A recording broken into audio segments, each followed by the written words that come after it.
Good evening. The most remarkable case of poltergeist activity this century took place in 1977. It occurred in North London, and it's known across the world simply as the Enfield poltergeist. As you'll discover, it was one of the best documented and longest-lasting cases. It provoked a storm of controversy. Was it the definitive proof of supernatural forces, or was it at best a hoax, at worst a fraud? See what you think. We've reconstructed the case from the testimony of witnesses and investigators who were present at the time, including, for the first time, an in-depth interview with the family themselves. It was a warm summer's evening when it all began. Peggy Hodgson had just put the children to bed and was looking forward to a quiet night. She had no idea that her world was about to be turned upside down. Come on now, go to sleep, it's late. Oh.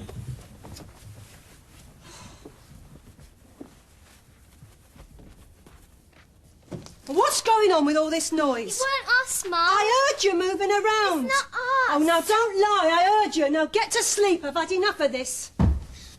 What's all the noise, Mum? I don't know, love.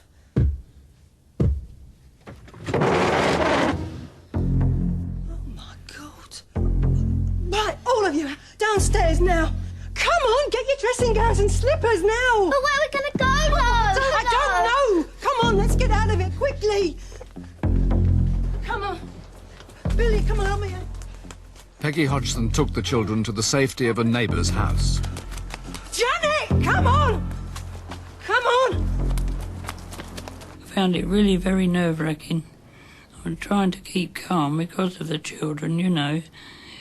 Not to frighten them more than they already were, but it was very difficult.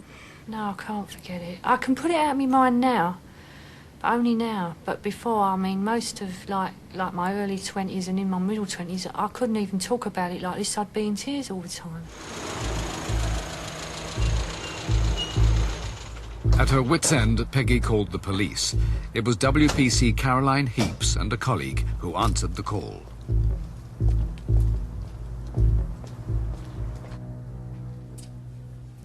Well, we've done a complete search of the house, including the loft, and we can't seem to find where the knocking's coming from, but... Dear, I'm so sorry to put you to all this trouble, but I was really Don't worry. frightened. Yeah, it's no problem. Well, I see, I'm on my own. I mean, my husband left last year and I've got no one else to... And my kids are here and I don't know what to do, you see. There's probably some very simple explanation for all this.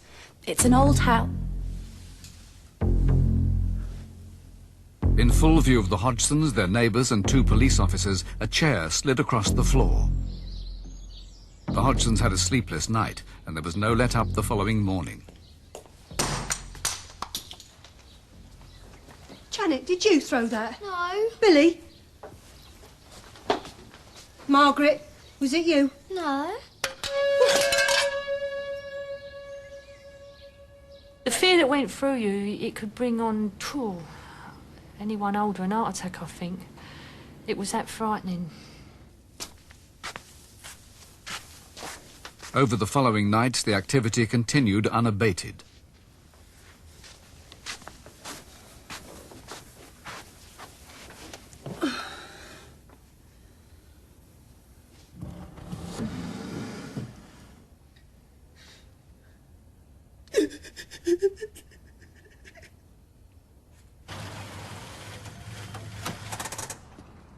Within days, the national press had picked up on the story. No, John Burke and Peggy's brother. I live a few doors down. Thanks for coming. I don't quite know what you can do. One of the first to arrive was photographer Graham Morris. They were genuinely upset. I mean, they were sort of frightened. The kids were, all right, a couple of them, I think, had gone to sleep by the time we got there, but all the other people were bristling a bit. They were on edge. So we didn't really know what was happening. And then we were told, bit by bit, what was going on, what had happened.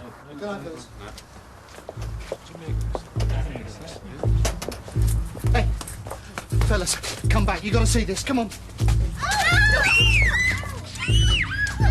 In here. Basically, it was down to my reactions if I can catch anything. And then got hit on the It's on the forehead by a Lego brick.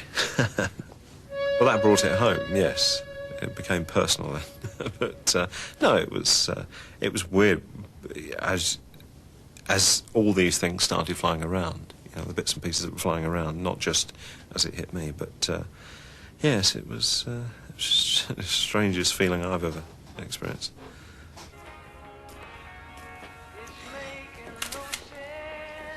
Into the chaos now stepped Maurice Gross, the local investigator for the Society for Psychical Research. As soon as he arrived, he realised that he'd been handed an exceptional case. Maurice Gross, Society for Psychical Research. The atmosphere when I got there was absolutely chaotic. Everybody was in a terrible state. Nobody knew what was going on. And this is one of the good things, as far as I was concerned about the case, is that when I got there, I realised it must be genuine.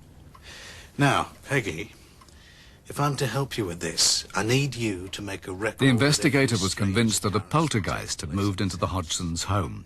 He knew that his first task must be to try to calm the family's nerves. It's going to be all right. Then I explained to Mrs. Hodgson and the children, as best as I could, what poltergeist phenomena was about. Janet made me laugh because Janet didn't even know what it was. She used to call it a polka dice. And I say to her, Janet, it's not a polka dice, it's a poltergeist. But she didn't get it for quite a long time.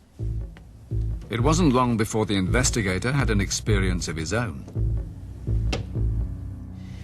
Was this the... I thought, my God, you know, nobody's thrown that because there was nobody in a position to throw it. Now, if you drop a marble on the floor, it bounces. They used to hit the floor and stop, dead. And when you touch them, they were hot. Now, this is typical of all the psychokinetic phenomena concerning small objects that's ever been reported in poltergeist cases, that they were hot. Maurice Gross then began his own investigation of the family to see who, if any of them, might be behind it all. Oh, I watched him like a hawk. I brought in my tape recorders, and I had those running all the time. And I watched everybody. And I realised nobody was doing anything. But did the children never play up? Being young girls and with so much attention, it seems hard to believe. Well, you two look very comfortable down there. Of course they played around sometimes. They're children. And any psychologist will tell you that children will imitate what's going on around them. But you can't fool people day after day, week after week, scientists and people coming in and conjurers, everything, and nobody ever seeing anything done by the children. As the strange activity continued into September and October, the list of witnesses grew longer and longer. They included David Robertson, a physics research assistant from Birkbeck College, London. Do you get any sleep? Not really. Janet, can you tell me if anything else has been moving around besides all the magazines? Well, some Lego's been flying around the That ashtray flew across the room and struck me on the side of the head, quite a blow. And at that time I concluded that I had observed something paranormal and it probably wasn't wise to carry on with that line of experimentation. Janet and her sister Margaret seemed to be at the centre of the activity, but were they responsible for it? Their uncle believed something was manifesting itself through Janet while she was in a trance. It actually yanked one of these old-fashioned gas fires literally out of the wall. And at one time, Maurice and me were trying to restrain Janet, who seemed to be, I'm no expert, only say in a trance-like state. And the strength was unbelievable. As summer turned to winter, the disturbances grew more violent. And then Janet started having fits. One night was particularly bad, and the doctor was called. He thought she was having some sort of fits. He gave her a 10-milligram injection of Valium. Now, a 10-milligram injection of Valium will knock an adult out, let alone an 11-year-old child. And she immediately, more or less, went to sleep, unconscious, went to sleep. With Janet fast asleep, the adults returned to the living room. Who's that?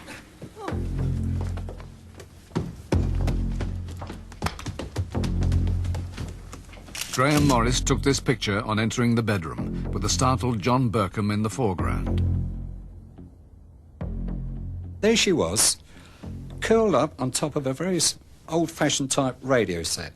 She was like she was on it. But the amazing thing was, she was asleep. Over the next few weeks, Graham Morris was able to take a number of pictures even while he was out of the room by pressing a remote control button. The pictures show the children coming out of bed, but are they playing up for the cameras? The pictures were genuine. There's no doubt about that. What the motive was behind them coming out of bed, I mean, people talk about them levitating. I find that very hard to believe. It looks like we're jumping, but believe me, I know that there's something pulling us up, and we're in this position where we're so terrified, trying to hang on to something, that mayhem was let loose and we're just trying to hang on for dear life. The Hodgsons felt helpless, victims of a force they could neither see nor predict. I did feel at one time we'd got it for life. I thought, well, this is worse than the war. At least the war ended, but this is going on and on and on. It seemed the family could only wait while the poltergeist planned its next move.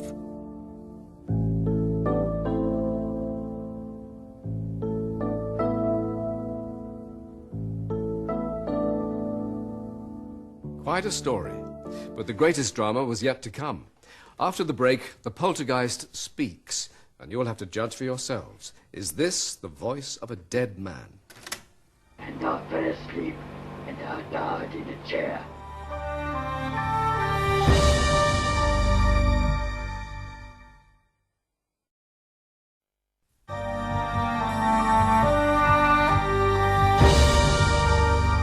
By September 1977, the extraordinary goings-on in Enfield were front-page news.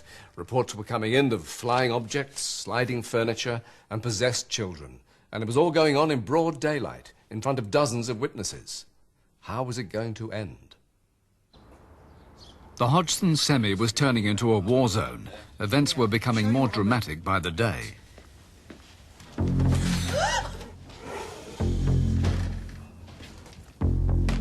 Maurice Gross decided he had to try to get in touch with the force before it did any serious harm. His chance came when the knocking started up again.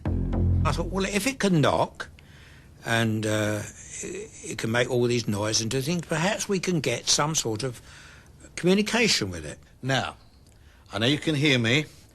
I want you to answer 1 knock for yes and 2 knocks for no.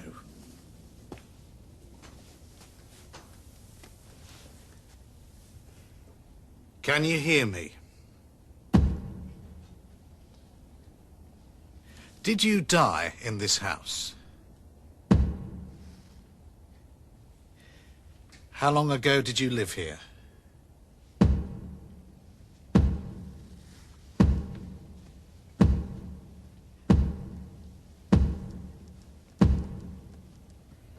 Are you having a game with me?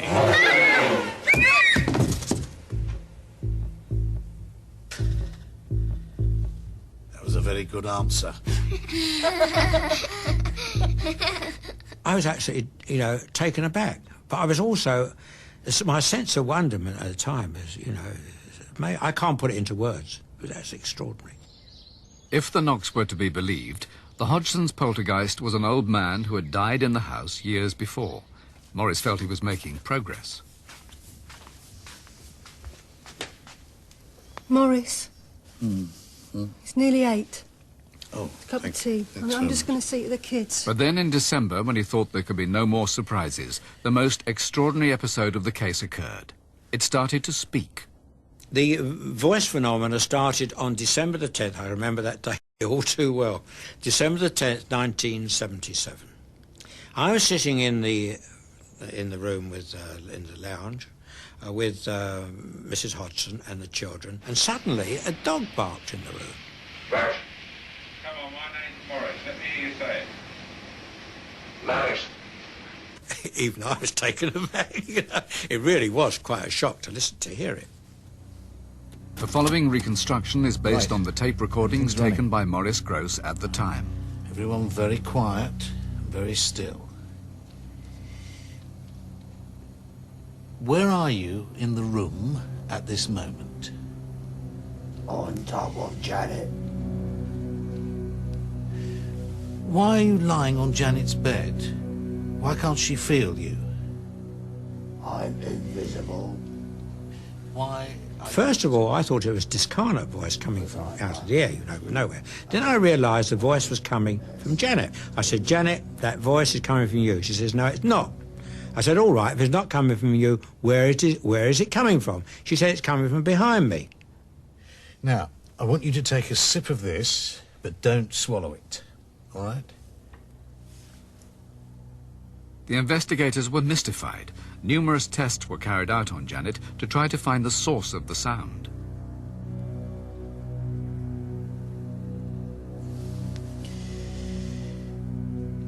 What is your name? My name's Bill. At one time, the voice is going in the room, and I'm talking to the room and asking him to show himself. He's saying, I can't. I'm dead. I said, don't worry about that. I've seen dead bodies. I've got no head. And that type of thing. And it ended up calling me a four-eyed git, go away. You all right, love? This won't hurt at all, I promise you that. Well, what's it for, Morris? Well, we need to find out where the voice is coming. It seemed the mystery would be cleared up when the investigators borrowed a laryngograph from the University of London. It's a machine that closely monitors voice patterns. You'll find out. Is that on all right? Yeah, it seems to be fine. Good. And we found the voice was not made by the larynx, but by the false vocal fold, which is above the larynx here. And you only use it when you lose your voice and you talk like that. Right. Janet used to produce this voice for up to 3 hours at a time without even any distress whatsoever. Well, you do that for a couple of minutes and you're in dead trouble with your throat. My name's Bill. Do you know that you're dead?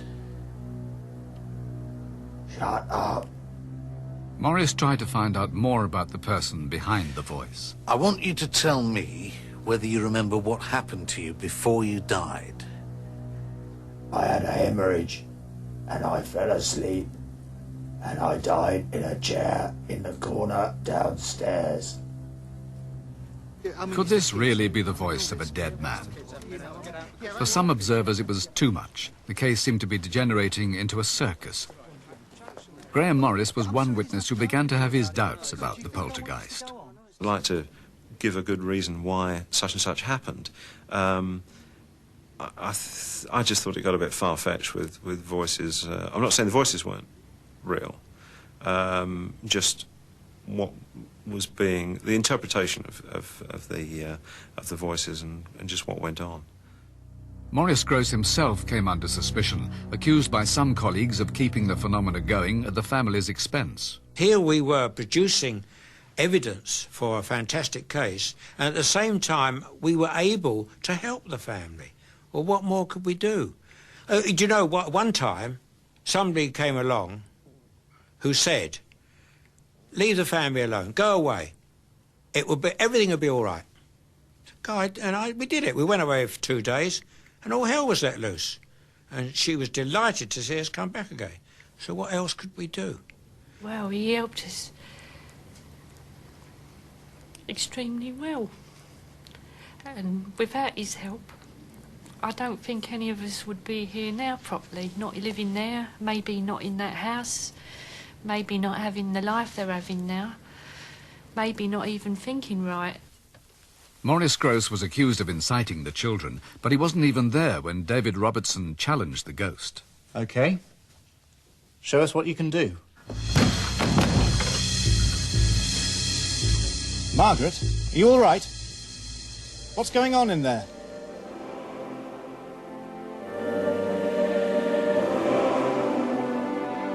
I saw Janet levitate in front of the windows, and somehow the thing would have her stretched out.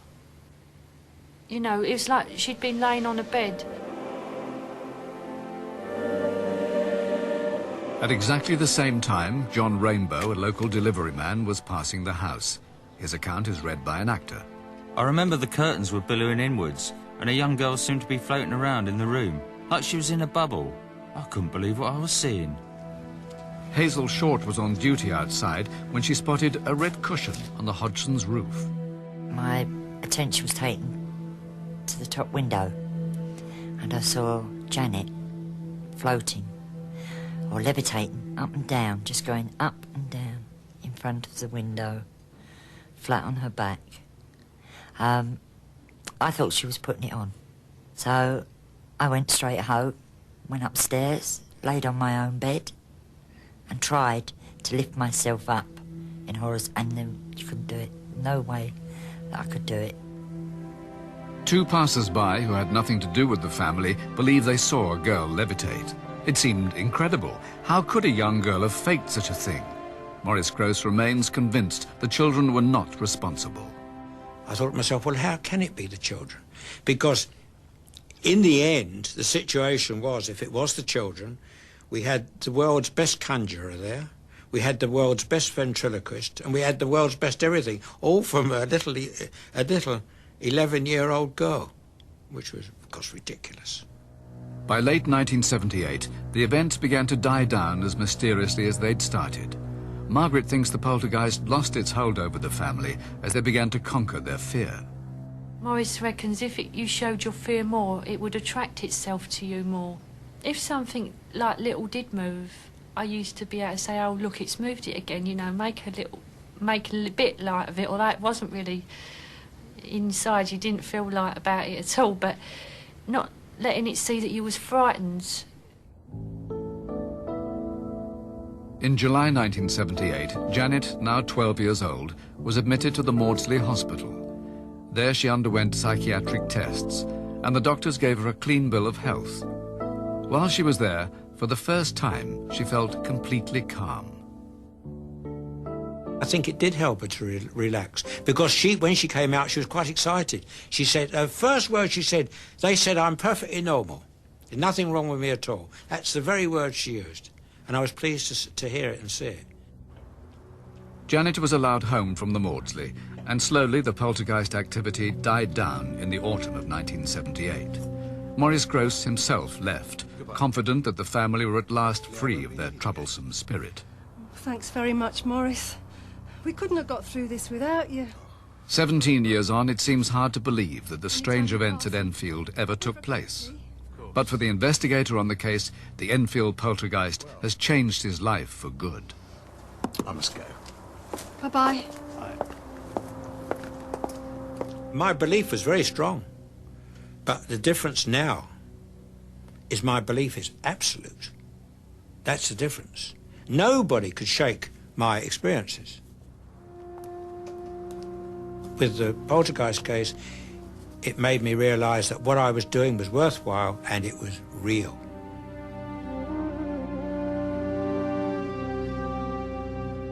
After the activity died away, Maurice Gross was left with his recordings and an unanswered question.